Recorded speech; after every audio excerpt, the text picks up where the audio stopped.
আসসালামু আলাইকুম। শুভ সকাল। একদম সহজ আর ঝটপট একটা নাস্তা দিয়ে সকালটাকে শুরু করলাম। আটার চাপড়ি। লাল আটা আর সাদা আটা দুটোই মিক্সড আছে এই আটার চাপড়িতে। সামান্য লবণ, পানি আর আটা, আর কিছুই না এই গোলাতে। এত চটজলদি রেডি হয়ে যায় যে এটা আমার কাছে মাঝে মাঝে খুবই ইজি মনে হয় সকালের নাস্তার জন্য।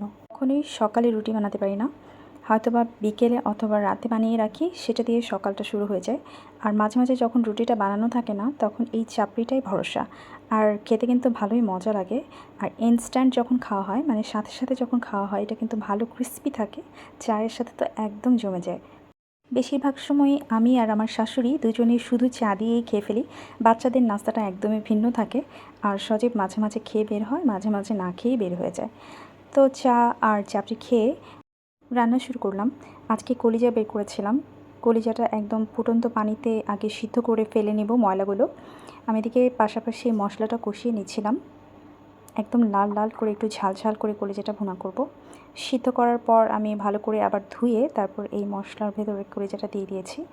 কলিজা ভুনা কার কার পছন্দ? আমি কিন্তু কলিজা ভুনা করলে এর থেকে বেছে বেছে যে ফ্যাপড়াগুলো থাকে, যেটা ফুসফুস, সেটা আমি বেছে বেছে খাই।